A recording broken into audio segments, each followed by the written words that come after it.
Hey, it's Tyson with another bite-sized Saturday episode, and this one should be quick, but it's a pretty valuable one.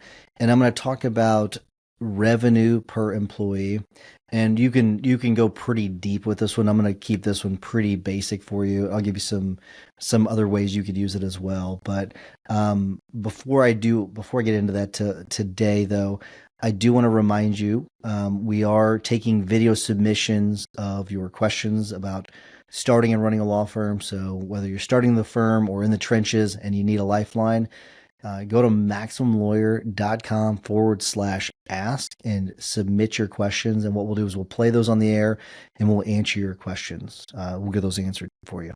But today, I want to talk about a metric. It's revenue per employee. We've not talked a lot about it on the podcast a ton, but it is a very valuable metric that I think people should look at. And it's pretty simple. And you can look at this a few different ways. Some people look at this as revenue divided by all employees. You can also do it revenue divided by profit generating employees. And how you define profit generating, that's where it gets a little subjective. You could do it. What a lot of people do is the legal production side would be the profit generating. I think that's a little unfair if you don't include the marketing department, because that's a big part of it as well as the profit generating. But um, the most basic way of doing it is revenue divided by all employees, and that's going to give you your revenue per employee. And what this allows you to do, it allows you to determine whether you are understaffed or you are overstaffed. Now, I'm going to give you some targets for personal injury firms. If you know, this will somewhat apply to other firms, but you do need to figure out what's right for your particular firm. But I'd say on the bottom end, if it's 150, I think that's the very bottom you should be. You should be shooting more towards that 200. Some people say 150 to 175. I would say you should be shooting for 200 or more.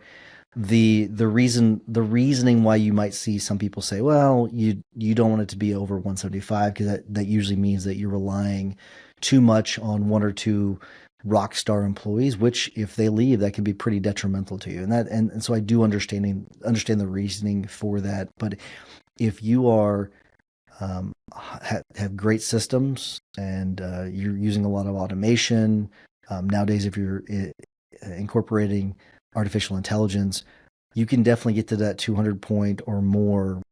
I wouldn't say fairly easily, but you definitely could. So play with that a little bit. I would say the very bottom should be 150. So the way that would work is if there's 200 or two of you and you're making 300,000 per employee, you 300,000 divided by two. So you're making 150 per employee. You're at the bottom end. So you need to pick it up a little bit and maybe streamline some things. So that's a rough guide that you can use for yourself. Let me give you some more examples. You can do by department. Okay. You can do by team. So revenue by team. So whatever revenue that team generates divided by the number of employees within that team. You can do it.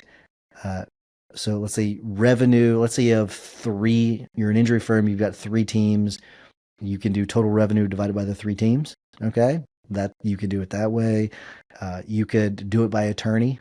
So revenue divided by attorney. You can do a lot of different ways, like I said. So whatever metrics are most valuable to you, but at its most basic level, revenue divided by all your employees, it's going to give you that revenue per employee, and that's going to help you. And make sure I'm clear on revenue per attorney. So you would go revenue divided by total number of attorneys in your firm. Okay, that's what you would do, and that's how you would come up with your revenue per attorney. But I want to make sure I'm clear about that, because I'm not sure I was clear about that whenever I first said it. So I want to make sure I'm very, very clear about that. But it's a very good metric. It's going to allow you to look at things. Okay, where are we when it comes to revenue per employee? How are we doing on things? Are we overstaffed or are we understaffed? And it's pretty helpful. Now you're also going to remember, let's say you're launching a big marketing campaign. and you're going to spend a bunch of money and you expect you expect to get great results, or you're spending a bunch of money on um, a some sort of you know building or another project, and it's taking away a lot of time from your employees or whatever. You're in the process of a move, and so your revenues might dip. And when it comes to the marketing, I'm going to get to that in a second, what I was meaning by that. But there's things that could affect this. Okay, so you have to take that into consideration as well. But when it comes to marketing, let's say you spend a bunch of money on marketing, and then you get this massive boost, right? You get this massive boost in revenue for a certain period. Okay, that may be a short amount of time. So your revenue per employee might be fantastic for a short amount of time, but then it might dip after that. So you have to take into consideration all these different things. And once you get a little bit more advanced, you can get to profit per employee. So that's another metric that you can dig a little bit deeper into. But again, things change with your firm. They could be the numbers could depend on a variety of different things. So be very, very careful about that. But that's all I have for you today. Like I said, it's gonna be a short one, but it's a really valuable metric that I think everyone should be looking at. And if you want me to cover anything else on the podcast, I would love to hear from you. Shoot me a text 314-501-9260. We get lots of great suggestions. I would love to hear some more from you, so shoot me a text. Until next week, remember that consistent action is the blueprint that turns your goals into reality. Take care, everybody.